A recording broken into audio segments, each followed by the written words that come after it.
Caramba, o Fuji some por um ano e já vai colocar um enfeite na cabeça da Tsuki. Mano, o que tá acontecendo com esse mangá? E aí, vocês estão bom? Eu já falei isso aqui no canal algumas vezes, mas eu vou repetir. Que o Teiki, que é o autor de Uzaki, já disse que ainda tem ideias para o mangá e ainda não vai acabar. E por que eu tô repetindo isso? Porque nesse capítulo teve uma interação de dois personagens que ainda não teve. E mano, daqui pra frente é só pra trás. Bom, eu sou o Victor e nesse vídeo eu vou trazer um resumo do capítulo 124 de Uzaki. O capítulo começa exatamente de onde terminou o último, com Sakurai em choque por descobrir que a garota que o Kiri e o Sasamoto gostam é a louca da Ami. Então Senpai começa a refletir: eu quero apoiar o Kiri, mas o Sasamoto foi o primeiro a me contar que gostava dela. Será que eu vou ter que trair a confiança do meu amigo pelo bem do meu casamento? Mas dar as costas pra ele seria mancada. O que eu faço agora? E por que esse pilantra do Itsuhito tá tão feliz? Então Sakaki fala que isso é obra do destino, e o Sakurai diz em pensamento que essa simples frase pode trazer problemas. É quando a musa maravilhosa da Hana vem atender eles e pergunta pro Tomate Cereja se ele já contou pro Senpai. O que ele responde que acabou contando para os dois, e eles estão aconselhando ele, e pede pra ela não contar nada pra Tsuki e a Yanagi. Caramba, a Yanagi tem um olhar tão inocente, eu não consigo entender por que ele tem medo dela. Bom, o Tomate Cereja pede pra eles não contarem nada pra mãe e a irmã mais nova dele. É quando Sakaki pergunta por que só deixar isso entre eles, por que não contar nada pro Sasamoto? E nessa hora, o Sakurai engasga. O Kiri, depois de ouvir isso, diz que não é falando mal daquele bobo alegre, mas não sabe se é uma boa ideia contar pra ele. Também com os conselhos podres que ele deu pro Kiri no último capítulo, eu não contaria mesmo. Bom, o Sakaki diz que o Kiri fez uma boa decisão em não contar nada pro Sasamoto, porque ele não transmite muita confiança. E se perguntassem se o Sasamoto é amigo dele, o Sakaki hesitaria em responder. E o Kiri se encaixa também, então não precisa se preocupar. O Sakurai fala pro Kiri não se importar com o que o Itsuhito disse, porque ele sempre fala tudo o que pensa. Então o Tomate Cereja agradece pelos conselhos que os dois deram e diz que vai falar com a Ami, porque faz tempo que ele não fala com ela. Também, ele correu dela no capítulo 117. Aí o Sakaki fala pro Sakurai para recapitularem tudo o que aconteceu. A louca da Ami é a pessoa central que não sabe das novidades. O Tomate Cereja e o Bobo Alegre não sabem que gosta da mesma pessoa. O Tomate Cereja ainda tem sentimentos pelas figuras misteriosas, e o Bobo Alegre viu os dois conversando. A musa maravilhosa sabe que o Tomate Cereja e o Bobo Alegre gostam da louca da Ami. O Fujo, não sei que apelido vou dar pra ele, sabe que o filho está apaixonado por uma garota, mas não sabe quem é. O vilão solitário e o capeta, eu vou chamar o Sakaki assim, tem uma ideia do que tá acontecendo. Bom, o Sakaki todo animado começa a falar: é incrível, Saki, temos todas as informações em nossas mãos, confiança é algo que você constrói, não é? E o Sakurai todo acabado concorda com ele. O Sakurai vai infartar. Ele fala que quando os dois descobrirem a verdade, com certeza vai ter um drama, mas não precisa ser hoje, e por isso ele não vai convidar o Sasamoto. O Sakurai concorda com ele e manda ele guardar o celular. O Sakaki quer ver o ciclo pegar fogo.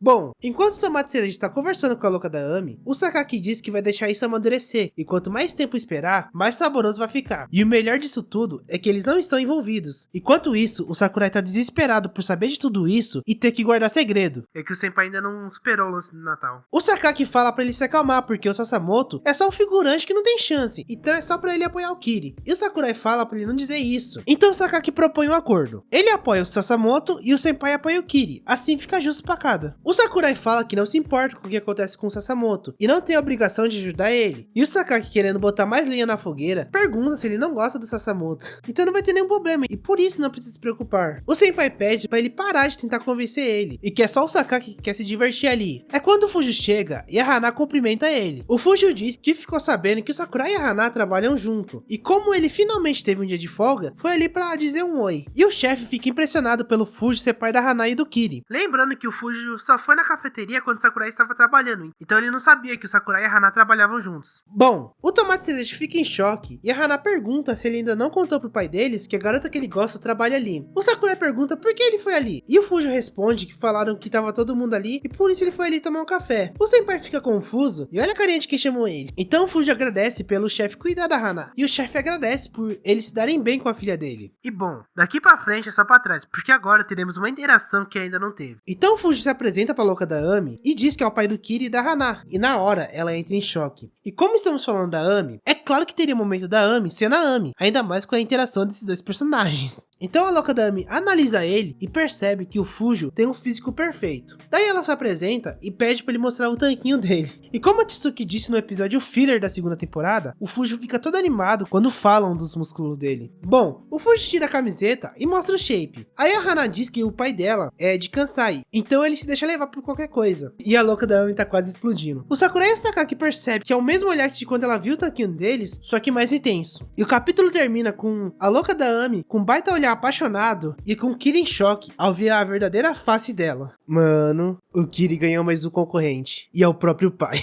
Mano, eu já tava impressionado com a rivalidade do Kiri e do Sasamoto, principalmente quando a Momo entrou. E agora o Fujo entra só pra bagunçar tudo. Mano, tem que ter muita ideia. Eu até ia falar pra Tsuki abrir o olho, mas vocês estão ligados que quando ela abre o olho, é só ladeira abaixo. Agora a Ami tá no bonde dos amigos do Kiri, que querem pegar a família Uzaki. E eu tô pensando aqui, agora o Kiri tem mais chance de ficar com a Ami. Tá certo que ela vai querer o tomate cereja por causa do Fujo, mas vamos esperar o que vai acontecer. Mas o vídeo ficando por aqui, espero que vocês tenham gostado. Se vocês gostaram, deixa seu like, se inscreva no canal e tchau!